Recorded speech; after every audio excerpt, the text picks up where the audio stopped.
Whoa, off the plan disaster story right now. So let's see, the contracts. This off the plan apartment was purchased on the 20th of June 2021 for 590k. The off plan unit is purchased in Gillespie Street, Liverpool.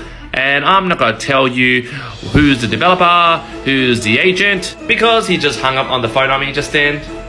Because as per the email from the 14th of October, the assessor who wrote us this email said, we require a letter from the client stating they are accepting a lower valuation as it came back at $550,000. Oh no, my client purchased it at $590k. Please can you arrange and then I can issue a formal approval from one of the credit analysts from obviously bank blanked out. Now settlement is actually next week. The way that off the plan purchases work, guys, for you newbie first home buyers, you will first meet a very charismatic real estate agent, maybe referred from a friend, or maybe you saw an ad on Facebook. This client of mine obviously met this agent and said, ooh, this Liverpool property is really good. He's like, yeah, very good. So she put down $5,000 expression of interest to register to purchase this property. And he goes, hey, congratulations, they'll allow you to buy it. And she's like, yay. So she paid 10% in June 2021. Now, their first set settlement was in June 2022, but then that was cancelled, delayed. Now it's somewhere in October. Usually with off-the-plan purchases, we can't do a valuation upfront to check whether this property is really worth $590k. And to conveniently make it easier for everyone that's involved, 2 weeks prior to settlement, they announced that, hey, you guys can send a valuer in. Even though a couple of months before we said, hey, can we send a valuer in? No, it's not ready. Wait 2 weeks before settlement. And you obviously know, if valuation is short, you really don't have time to challenge it. Now, obviously, you guys know who I am. I bust the balls of people who mess with my clients. So I called the agent and I said, hey, mate, valuation is pretty short. Do you have like 6 comparable sales to challenge this valuation? And he's like, what the hell, man? I don't have any comparable sale, okay? Just get it to full valuation, okay? And I was like, dude, that doesn't work that way. The bank does a 5 to 10 kilometer radius search to see comparable sales that are purchased and settled in that area to compare to this new building, and I need those figures to challenge it. He's like, what the hell? Too much confusion. Hang up on the phone.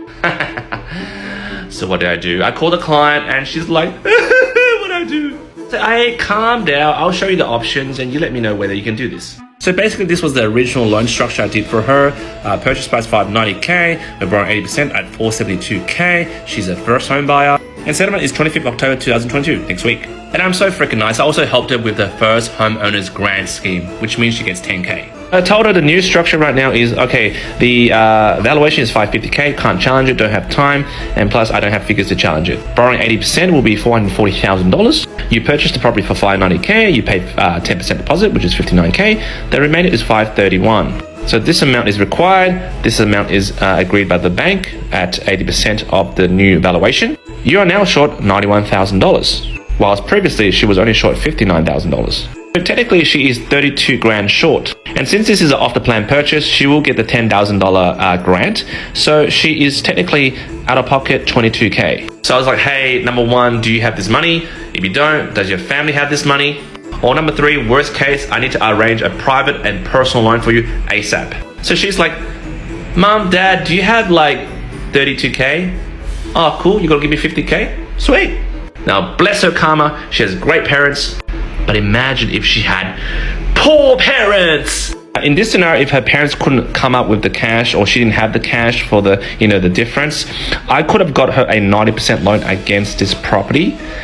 But a lot of lenders won't borrow 90% against a off-the-plan purchase, which is in Liverpool and it's high density. And plus, for me to submit to another lender will take me another 2 or 3 weeks, which means she won't be able to settle on time, which means there'll be a $400 a day late settlement penalty fee. So I gave her a template and told her to write this out. I, blah, blah, blah, confirm I accept the valuation of yada, yada. Really, she didn't want to accept it, but no choice. And I accepted the fact that it came at $550 and not at $590k, and I wish to proceed unwillingly. So the agent called me back and said, hey mate, sorry, there was bad reception, so I hung up with you. I was like, BS. Obviously, I told the client what happened. Yeah, I was a bit of a dobber. And she gave the agent a bit of a smack verbally. But guys, the moral of the story is be careful with these off-the-plan high-density purchases. And if the real estate agent is very charismatic, be extra careful, guys. So I got a call from the real estate agent just then apologizing. Oh, sorry, I hung up on you. Yeah, whatever. Because I saved your bloody deal. And you got bloody, what, 15 grand commission from this? And I got like a couple of grand for just doing this loan? Who's the hero here? Anyway, that's my story. So drop in the comments. Let me know what you think. Are you still interested in buying off-the-plan properties, especially in this turbulent market?